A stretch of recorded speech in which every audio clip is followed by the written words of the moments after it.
Hello everyone and welcome to our video on Plato. I am your professor, Danny Keener.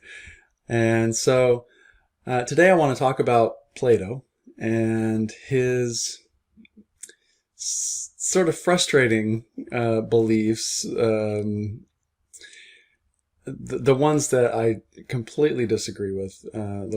I wanted to do this video because I think a lot of times students think that if I assign an author that I just kind of am an advocate wholesale of that author, and that's completely untrue, and especially not the case with Plato. So we're going to start with the foundation of Plato's philosophy, and then we're going to move on to the reasons why I disagree vehemently with a lot of what he has to say, particularly in his book The Laws and in the Republic. In Gorgias, it's a little bit different kind of a Plato, but after Socrates' death, he kind of changes. So the foundation of Plato's philosophy is this: he believes in what he calls the realm of the forms. He localizes this in some sort of spiritual realm, metaphysical realm outside of Earth, and so he postulates that there is a perfect form, let's say, of out there somewhere, of dog, or a perfect form of human, or perfect form of any abstract thought too, like a perfect form of love. And then what happens is when that form gets placed on Earth, the first time it's placed here is a more perfect form, and it kind of degrades over time. And for Plato, that degradation is connected to change. And change for him is not necessarily a good thing. It actually, most of the time for Plato, it's a bad thing. Plato grew up in a time of extreme change in Greece. So the Peloponnesian War, for example, was one of the things that changed a lot of the political landscape. Particularly in Athens where he lived. But we'll get back to that in a second when we talk about Sparta. So, the best society, for example, was ancient, was the first society, right? Plato idealizes or romanticizes this, I guess idealizes is a better word, idealizes this older form of society and says that basically that was the most perfect of societies that ever was, because it was the first time that a government was placed on Earth from the forms, right? So he looked to the past to try to figure out, well, what is the best kind of society? What is the perfect state? And in the Republic, he tries to create that perfect state. Now, because he views that he has the view that a perfect state cannot change, it has to be something that is kept static, that doesn't change. And so he looks to, and this is the first reason why I disagree with Plato, he looks to Sparta as the best example of the perfect state, because it is an older form of government that he feels is an older form of government that is therefore more perfect than the Athenian democracy, which he does not like. And so what it is basically is, in Sparta especially, and he likes Crete too, but he prefers Sparta, is a rule of the few, right? It's really an aristocracy that governs every other lower class member. And he thinks that this is the best. He likes this state of being. And so so his favoritism, his view that an aristocracy is the best form of government is one way in which I completely disagree with his philosophy. But again, the Athenian court, the Athenian democracy, is what got Socrates killed. So I guess maybe that's one reason why he doesn't like aristocracy. But Plato also belonged to an aristocratic family, so there's that as well. Socrates, by the way, was probably killed because he sided with Sparta in the Peloponnesian War between Sparta and Athens. And so, in fact, Plato lived most of his life out of Athens because he also sided with Sparta, and the Athenian government did not like that. So, so that's the first reason, is that he creates this ideal government that is the few ruling the many, and there's no sort of wiggle room. In fact, he views any mingling between the upper classes and lower classes as a bad thing, because that would lead to change, and it would corrupt, according to Plato, that form of government.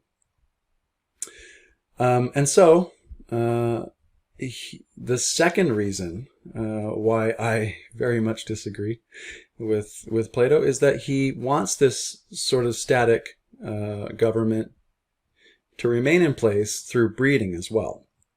And so to keep the upper classes and lower classes separate, he basically says that the upper classes are only meant to breed with each other, to keep pure the good genes, right, of the upper class. And so there's no association with the lower classes. There's certainly no, no having sex with the lower classes, because that could lead to a corruption of this perfect form of government that he idealizes. So, but there's a problem, right? There's a problem with these few number of people procreating, and that comes in the sense that, you're going to eventually have children who are deformed because of the incestuous nature of that practice. But the third reason, and this dovetails right into that third reason why, and this is the worst reason, by the way, that I disagree with Plato, is that he was for, third reason, he was for infanticide. So he thought that it was okay to, if you have a deformed child, basically leave it out in the weather. It's called exposure, right? Just leave them out in the weather to die from exposure, right? Either extreme heat, whatever it may be, extreme cold, animals coming to kill the child, whatever it is. Like, it's a terrible way, terrible practice, a terrible way to die. And, it's disgusting. So that's at least from our perspective now, right? It's hard to critique somebody who was writing 400 BC or so, but nonetheless, I mean, it's a barbaric kind of belief. So his eugenics, right, upper classes idea, mingling together only, is a terrible idea. It's kind of disgusting. Eugenics in and of itself has a bad history, just because it's a terrible, I think, philosophy to have. And then the infanticide thing, awful. He also, by the way, in that, in his ideas of the upper classes mingling, he creates a lottery for them to do this, and so it looks like it's random, but it really isn't. It's a fixed lottery, and so he calls it the good lie, right? That it leads to a better purpose. The means justify the ends kind of idea.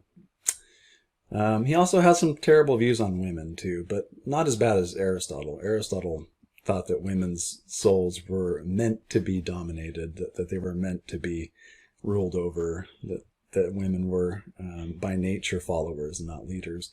Plato at least acknowledged that women could achieve equality if they were allowed to do the same things as men. Nonetheless, he still viewed them as lesser than men. So that's another sort of peripheral reason why I don't subscribe to a lot of what Plato's saying. That's why I'm calling this little lecture Plato the Cave Monster, because he kind of does create a cave, right? With that lottery thing especially. So it's not it's a purposeful facade, moving away from truth, a purposeful and meaningful move away from truth, intentional move away from truth versus an allowance of truth, right? So He viewed democracy as being something that was licentious, right? That allowed for freedom, but he equated freedom with lawlessness. So that is not so great, right? So he in the laws he had this to say. In a word, he's speaking of the lower class. In a word, he should teach his soul by long habit never to dream of acting independently, and to become utterly incapable of it.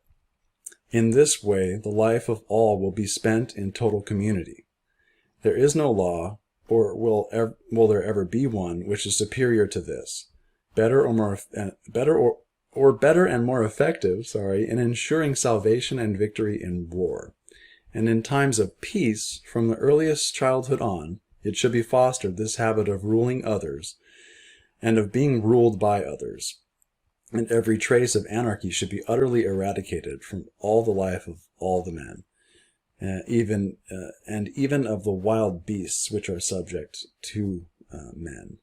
And so that's taken from the laws. And what he's saying here basically is that the regular worker, the everyday person, should be ruled over and not allowed to think independently, not be allowed to act independently. That they need to just give themselves over to the fact that they are a cog in this machine that is the ideal state. And that's not freedom, right? It's not. Although he likes to propose that this is just. Right, that which adheres to the state is just, and that which does not is unjust. And so, anyway, that is, in a nutshell, the reasons why I disagree with a lot of what Plato says. However, Allegory of the Cave, our reading, is a good one. It still is an interesting idea. It leads to much thought about our world and about truth and fact, hopefully, which still matters. I hope you enjoyed this recording, and I will see you online.